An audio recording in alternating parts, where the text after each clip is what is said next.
us as always. Jennifer, we'll start with you this week. The Native Women's Association of Canada's funding's dropping from about 40 million to about 10 million. Quite a drop. NWAC blaming the feds, but we're hearing from insiders that it's perhaps the organization's leadership that might be to blame. Your thoughts on what's been unraveling here?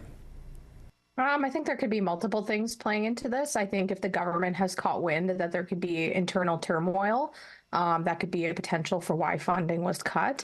I also think that we're going to see more cuts coming from the government as they try to get more onto a place of more fiscal responsibility. You know, we've been hearing rumors that the budget may see some cuts to Indigenous organizations and stuff like that. So I'm really not surprised to hear this. Niga, NWAC, a really well-known organization, cutting half its staff as well. Do you think this will affect those who need a voice? Well, undoubtedly. Just to add what Jennifer just said, the issue with most of these national organizations is that they're program delivery models. That's mostly where their funding comes from, is predominant delivering programs. They aren't governments. They are sort of oftentimes hands of the government, if anything, doing kind of focus groups, doing research projects, and so on. So I'm not surprised that if they have an infrastructure problem or strife within the organizations, battles with the organizations, that their program delivery would reduce and therefore their funding would reduce. The fact is, this is an organization that Ellen Gabriel has come out and said has lost its way. Going back to the 1970s, the Native Women's Association of Canada provided one of the most important and essential services to Indigenous women, because the fact is the Assembly of First Nation is mostly male-run, has been, continues in many ways to be, even though we now have a female national chief.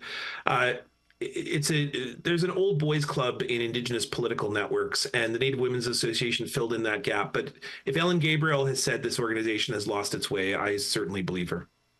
Yeah, Jennifer, there's an online petition that's out there with hundreds of people who've signed their signatures to it, calling for the CEO to be removed from NWAC. Do you think it's time for a change at the top there?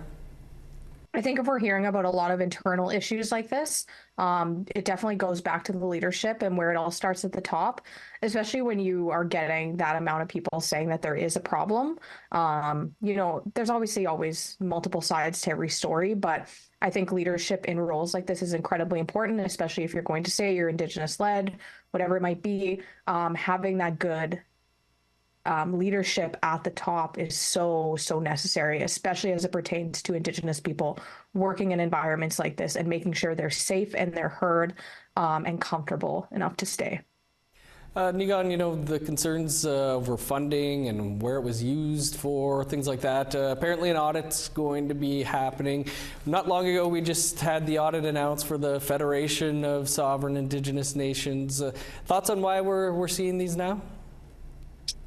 I'm always suspicious sometimes with audits, because oftentimes if we're talking about a general audit, they don't cover the kinds of issues or granular issues that are necessary to understand, and that's a forensic audit. So, I mean, the real issue is what does this audit look like? Will it be able to expose some of the major issues involving certainly the reduction of the work that NWAC has done over the period of time in which their current executive director has been involved? I mean, the other problem is that their expenditures have been brought into question. There's rumors of a large resort that the Native Women's Association owns and that has an indoor swimming pool. And I mean, I certainly haven't seen this structure, but if former employees are saying that money is being wasted and that big expenditures are being made at the cost of employees and programs, which is the whole point of the organization, and they're owning real estate that's worth millions of dollars. I mean, it certainly doesn't look good, and it certainly doesn't seem like it smells good either.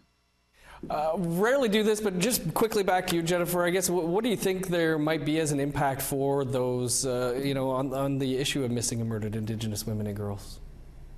I think when organizations are not operating effectively, then the issues on the ground are not looked after the way that they should be, because everybody is internally at these organizations worried about the infighting, worried about getting that structure back. That is why it is so vital that these organizations are running, and they're running properly, so that the issues at the heart of why these organizations even start are getting the attention that they need and deserve. Jennifer Negon, we'll have to leave it there, but always appreciate your time. Miigwech.